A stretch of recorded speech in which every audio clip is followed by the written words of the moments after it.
What's going on, everyone? I am back and we're getting back to the normal schedule. We got to talk about the Galactic Championship. Yesterday, I spoke about my personal experience, my overall matches, what I thought, and of course, a little bit of drama attached to it. By the way, just wanted to say a huge thank you to everyone that commented on the video and gave their thoughts, as well as everyone that commented saying that they got to run up and say hi. It was amazing to meet you all. Again, that was the highlight of my weekend. It was being able to see and meet a bunch of new people. That said, we've got a massive tournament with a huge representation of the meta, and we got to talk about some of the best decks, the actual conversion rates of some of these lists, as well as what people were truly playing. A big thank you to my patrons, guys. Thank you for showing up and doing some fun things with me over the weekend, including some drafts.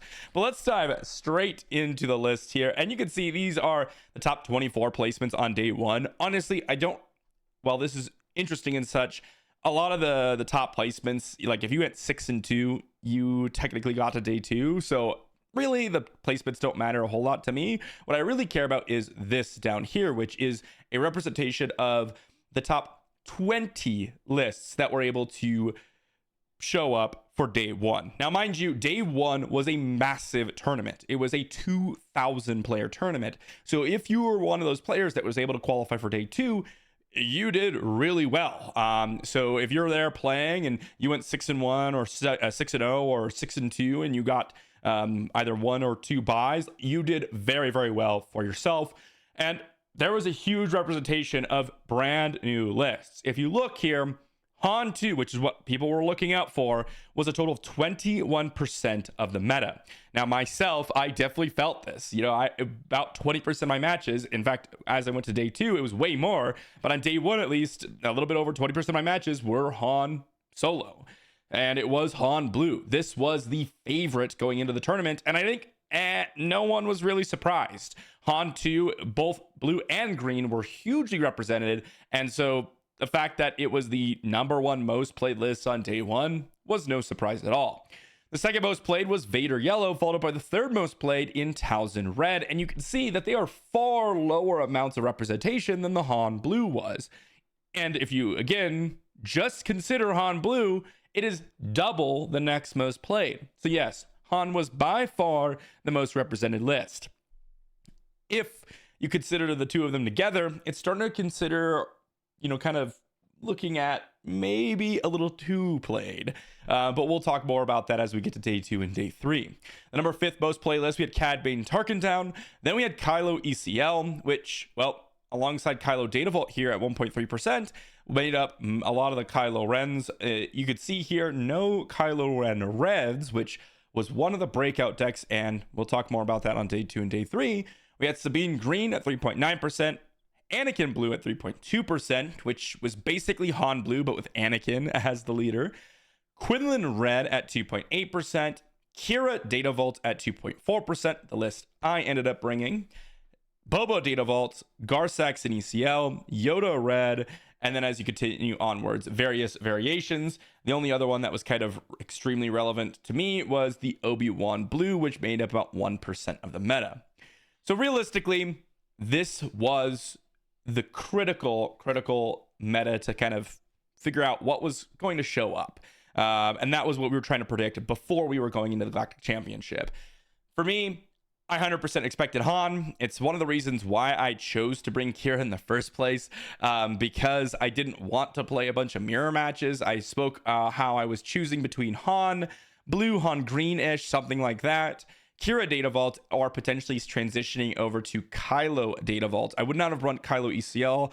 I still find Kylo Data Vault to be stronger than the Kylo ECL, but those were kind of my 4 choices. Some variation of Han, Kira Data Vault, or Kylo Data Vault. And realistically, the Vigilance Villainy Command matches into Han did actually pretty well. And so I decided to go with Kira just because this is kind of what I expected. But honestly, this just gives you the representation.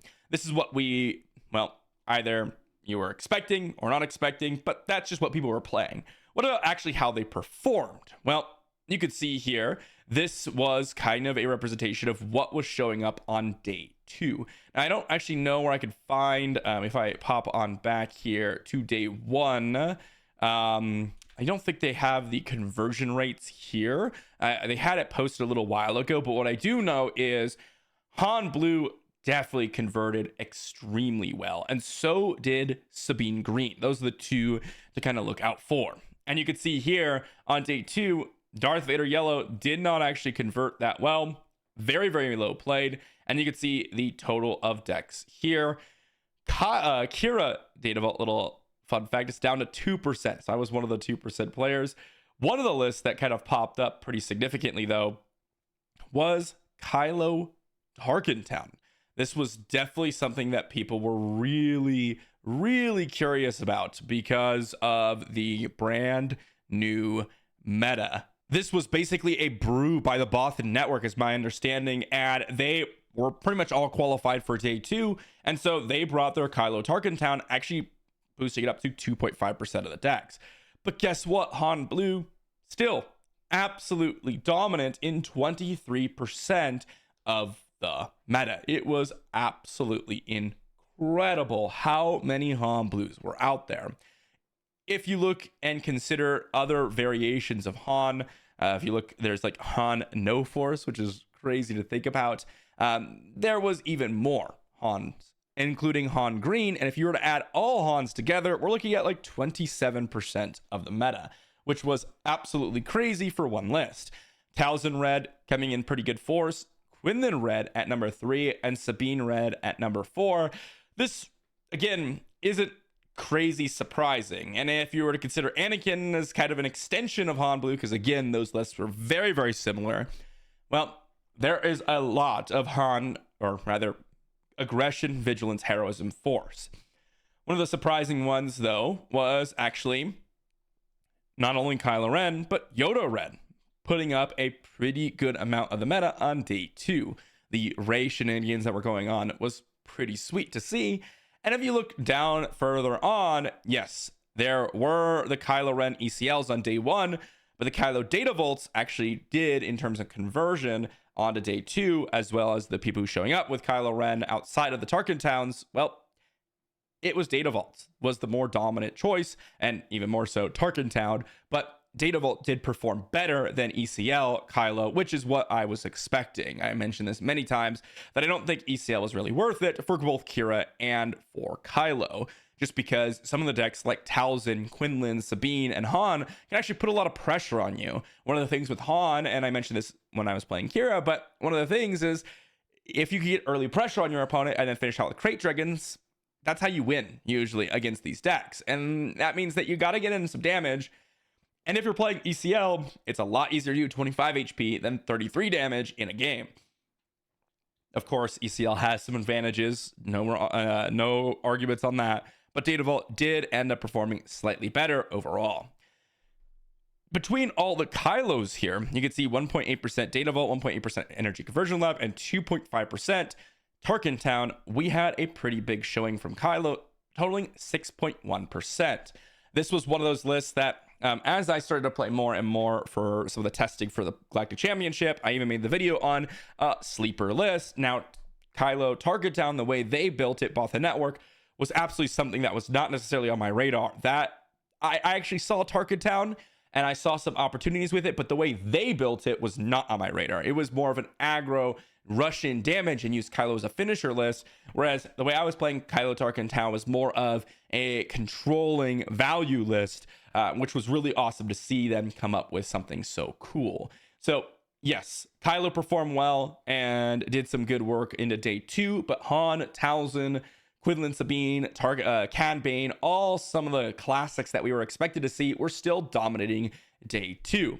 But now we move on to day 3. So what ended up happening? Well, guess what? Sabine and Kylo Red dominated the conversion for day 3. If you look here, yes, 23% of the decks were Han Blue, but only 18% of the top 64 was Han Blue. So yes, the conversion rate wasn't as good as something like Sabine, which converted into 11% of the meta for day 3, but actually was sitting at 6% of day 2's meta. And Kylo Target Town with 8.2% of day 3 when it was sitting at 2.5% on day 2. So yes, this was an incredible showing. And it's hard to say, and I always say this in all my videos, but it's hard to say whether the Kylo Tarkatown was truly a representation of the list or if it was just a representation of how good those players are. Because again, the Boston Network is a competitive team. They brought the decks. That's what they wanted to do. That's what they figured was the best. But after playing against Kylo Tarkatown and playing more in testing after I got destroyed by Guy, well, yeah, Kylo Tarkatown is a real list, guys. This is honestly my pick for the strongest list in the format in terms of how disgusting it can do, or what kind of work it can do.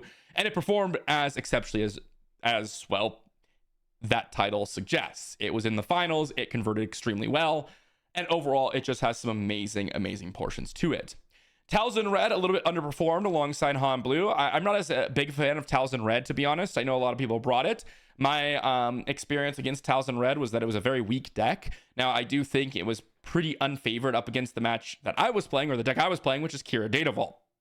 Just good. It kind of goes, I guess, kind of skews my opinion, gets a little bit biased because, well, I was fighting Talzin Red and I was Kira Data Vault, which I was a little bit favored in that matchup. But the other lists kind of converted pretty evenly, like we had roughly 3% of the Darth Vader converted to 4%, and it goes onwards. A bunch of random lists that got into the top 64. Quick shout out to a couple of lists. First one being Pre-Vizsla Blue. I actually sat down for my 6th match, I think it was, or my 8th match, sorry. The matchup that I was going to lose because I was fighting Kylo Data Vault.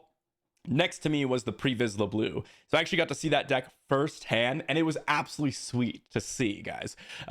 This list did some good work. I don't think the leader is good at all, but I was sitting across from my opponent, and my opponent goes, "Oh my gosh, I didn't even know that was a real leader. Is that even competitive?" He picks up Pre-Vizsla, he looks at it, and he's like, "Massive respect to you. That was awesome to see." So, yeah, this was really, really cool to see Pre-Vizsla. Luke Data Vault coming in. We had Kazuda Blue and Kazuda Red. We had a Palpatine, set 3 Palpatine, as well as a Han 4, the Jump to Lightspeed Han. So lots of really, really cool options to see. It was really, really cool to see a bunch of random lists get in the top 64. And even for a tournament as competitive as this one, we saw some funny stuff showing up. That's just kind of how it goes. This is what Star Wars Limited is, and it is definitely more open meta than any other card game I have ever played. And if you were looking at the matrix here, which I think is very, very interesting to see, this kind of goes and shows you the matchup win percentages for a lot of decks. If you look at Han Blue, the matchups that was really unfavorable for it was Force Red, so Talzin Red, Quinlan Red, as well as if you go on, Kylo Tarkatown was horrible. Kylo Data Vault was horrible. Now, Kira Data Vault shows that it was positive win rate, but there were so few Kira Data Vaults. Kira Data Vault is very similar to Kylo Data Vault in that they had a very similar deck. So I'm not surprised to see that it shows it as a favorable win rate, but it ends up playing out very similar to Kylo. But its favorable win matchups were, well, Sabine ECL is outside of the Kira, Vader Yellow, and that was pretty much it in terms of the top decks. This doesn't surprise me a whole lot. Yes, there were some failure matchups as you go down, like when you talk about like Boba Green or Anakin Data Vault, but those have much, much less games played. As you can see, the game number played were very, very well, low as you get further and further in. But yes, Han Blue did very, very well overall on day one, but a lot of people were teching for Han Blue and bringing things that were good against it. So seeing the win rates pretty poor on a lot of these matchups wasn't too surprising to me. Talzin Red, its favorable matchup was Han Blue and Sabine Green, as well as the Han Greens of the world. And if you look here, up against, well, Kira Data Vault, it was atrocious, 27%. And the same thing should go for Kylo Data Vault. Again, very similar in decks. As you can see here, only 8 games played against Kylo Data Vault, so I don't think the sample size was big enough. But again, these decks are very similar. It's a little bit slower, but very similar in nature. It can get a little bit underneath you, so that's something to consider. But yeah, Talzin Red absolutely trounced by some of the more controlling decks and did well against some of the more value-oriented decks like Han Blue. If you look at Sabine ECL, well, it was taking advantage of, or really, really dominating Quinlan Tarkentown.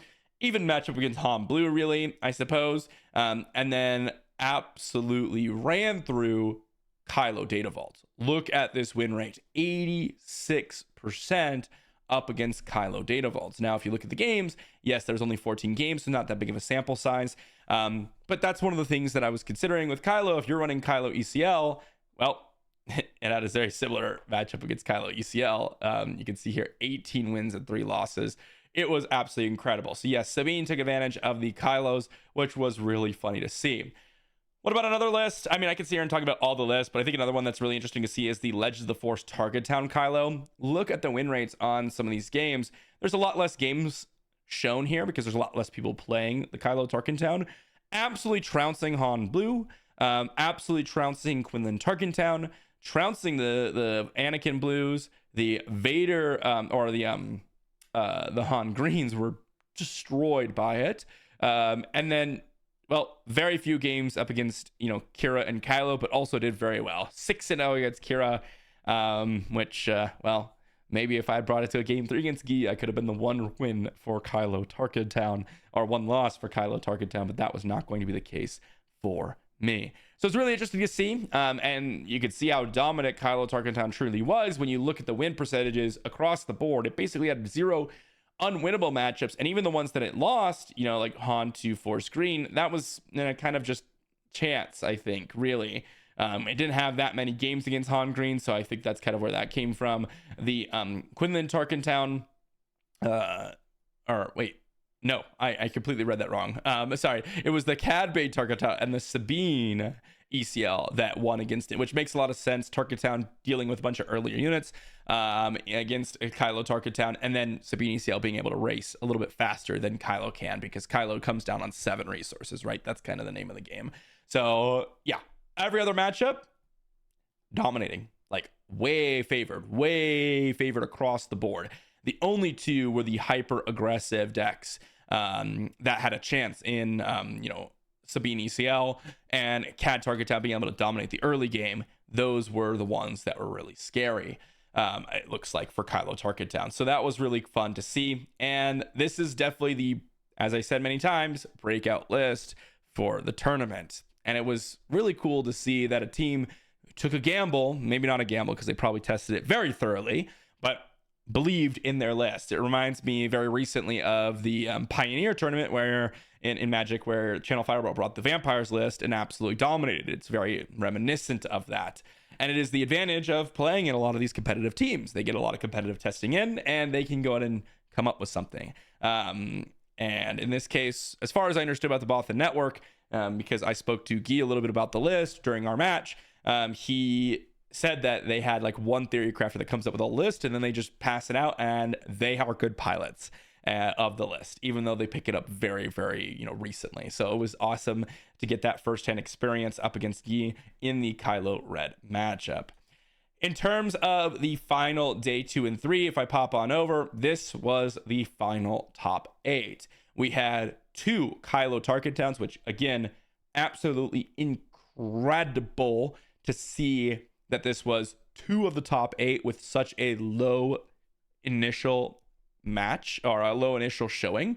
And if you expand it even further, you could see that there's a lot of Kylo Tarkentowns here in the top spots. 11, 9, just missing out on the top 8 for Kylo Tarkentown. But the rest of the top 8, well, we had a Vader Yellow, 2 Han Blue Forced, Wu with his Quinlan Tarkentown, Talzin Red taking down the whole thing, and then a Jump to Lightspeed Han Tarkentown. And I'm going to pop over this so we can actually take a look at this list as we finish up the video. And something like this just goes to show you, well, there are all sorts of crazy things you could do in this game for massive amounts of success. If you look at this list, it's about playing a bunch of early 1 and 3 drops, resetting your resources by utilizing those space units, right? Drawing a bunch of cards with C-3PO, Bo Shek, Mining Guild, TIE Fighter, and, well, just outperforming your opponent, just completely swarming them with card advantage, resource advantage, and early game advantage. This list is absolutely sweet to see. I think it's really cool to see that people are really bringing their brews and still succeeding even on the biggest stage on screen. So huge shout out to the Han Tarkatown player here. And heck, looks like one of their matchups for the tournament path was one I fought. Little side note there. But really cool to see how diverse the Galactic Championship was. To be honest, I would have expected it not to be as diverse as it was. Even though we expected a dominant showing from Han, the rest of the meta was pretty all over the place. And there were a couple breakout lists that people were still theory crafting, like I said, with the Kylo Tarkatown. So what are my final thoughts on, the overall Galactic Championship and what I expect FFG to go? Well, to be honest, I think they're going to be waiting for the planetary qualifiers to show up before they make any issuances of suspensions. So I think force throws on a lot of people's minds. That's something that a lot of people are thinking about. Okay, maybe they're going to ban this.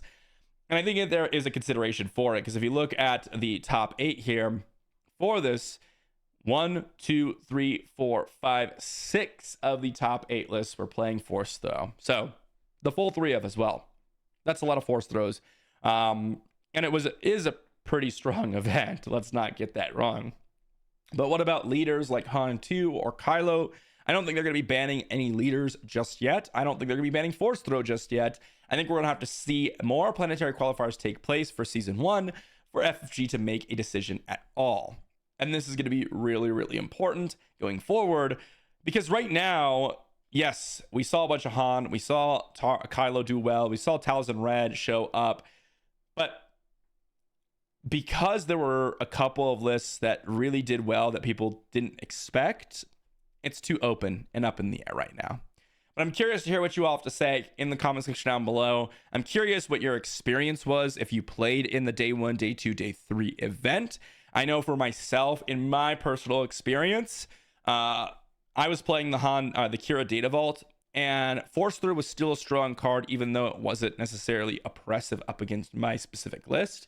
But it is an annoying card to think about. It is an annoying card to have to constantly play around, and it is an annoying card to have to consider at every moment because it's so cheap.